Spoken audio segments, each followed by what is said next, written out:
Hi friends, Seemas വ്ലോഗിലേക്ക് എല്ലാവർക്കും സ്വാഗതം. ഇപ്പോൾ ഞാൻ വന്നിരിക്കുന്നത് റവ കൊണ്ട് നമുക്ക് ലഡ്ഡു ഉണ്ടാക്കാം കേട്ടോ. അപ്പോൾ സ്കൂളൊക്കെ വിട്ട് വരുമ്പോൾ കുട്ടികൾക്ക് കഴിക്കാൻ നല്ലതല്ലേ. അപ്പോൾ ആദ്യം തന്നെ 2 കപ്പ് വെള്ളം തിളപ്പിക്കുക. അതിലേക്ക് 3/4 കപ്പ് പഞ്ചസാര ഇടാട്ടോ. അത് മെൽറ്റാക്കി എടുക്കണം. അപ്പോൾ ഞാനിപ്പോൾ ചെറിയൊരു അളവിലാണ് ഉണ്ടാക്കുന്നത്. ഒരു 1.5 കപ്പ് റവയിലാണ് ഞാൻ ഉണ്ടാക്കുന്നത്. അപ്പോൾ 1.5 കപ്പ് റവയ്ക്ക് ഞാൻ 3/4 കപ്പ് മധുരം എടുത്ത്, അപ്പോൾ അത്യാവശ്യം നല്ല മധുരമൊക്കെ ഉണ്ട്. അതിലേക്ക് ഞാനിപ്പോൾ കളർ ആഡ് ചെയ്തത്, അതായത് ആ പഞ്ചസാര മെൽറ്റായപ്പോൾ കളർ ആഡ് ചെയ്തത് മഞ്ഞ കളറാണ് കേട്ടോ.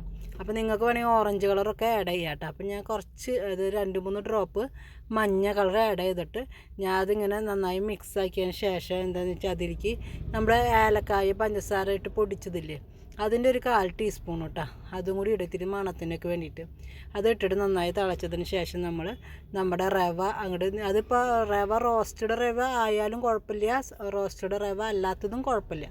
അപ്പോൾ 1.5 കപ്പ് റവയാണ് ഞാൻ എടുത്തത്. എന്നിട്ട് ഞാൻ വെള്ളപ്പിത്തിരി കൂടിയെന്ന് വിചാരിച്ചിട്ട് ഒരു പ്രശ്നവുമില്ല, കാരണം അത് വെന്ത് വരണ്ട, റവ വെന്ത് വരണ്ട അതിൽ. എന്നിട്ട് അപ്പോൾ അത് നന്നായി എന്നിട്ട് വെന്ത് വരുമ്പോൾ വെള്ളമൊക്കെ നന്നായി പോവും. അപ്പോൾ നമ്മൾ അതിലേക്ക് ഒരു 2 ടേബിൾ സ്പൂൺ നെയ്യ് ഒഴിക്കുക കേട്ടോ. അപ്പോൾ ഈ 2 ടേബിൾ സ്പൂണാണ് ഞാൻ ഒഴിച്ചത്, നിങ്ങൾക്ക് വേണമെങ്കിൽ 3 ടേബിൾ സ്പൂൺ വരെ ആക്കാം കേട്ടോ.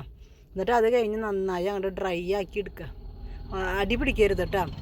അപ്പോൾ നോൺ സ്റ്റിക്കിൻ്റെ പാത്രമൊക്കെ ആണെങ്കിൽ അടി പിടിക്കുന്നില്ല, നല്ലോണം അത് വെള്ളമൊക്കെ വറ്റി നല്ല ഡ്രൈ ആയിട്ട് വന്നിട്ട് വേറൊരു പാത്രത്തിലേക്ക് ഇടാം നമ്മൾ.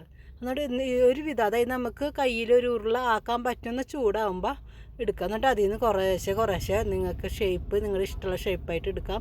അതിൻ്റെ മുകളിൽ കുറച്ച് നട്ട്സൊക്കെ വയ്ക്കുക. അപ്പോൾ സ്കൂളൊക്കെ വിട്ട് വരുമ്പോൾ നമുക്ക് പെട്ടെന്ന് 10 മിനിറ്റിൽ ഉണ്ടാക്കാൻ പറ്റുന്ന അടിപൊളി റവയാണ് കേട്ടത്. അപ്പോൾ എല്ലാവരും മധുരം കറക്റ്റ് പാകമാണ്, ഓവർ മധുരവും ഇല്ല. അപ്പോൾ എല്ലാവരും ഒരു പ്രാവശ്യം ഇത് ഉണ്ടാക്കി നോക്കിയിട്ട് എങ്ങനെയുണ്ടെന്ന് കമൻറ്റ് ബോക്സിൽ കമൻറ്റ് ചെയ്യുക. വീഡിയോ ഇഷ്ടമായ ലൈക്ക് ചെയ്യുക, സബ്സ്ക്രൈബ് ചെയ്യുക, ഷെയർ ചെയ്യുക കേട്ടോ.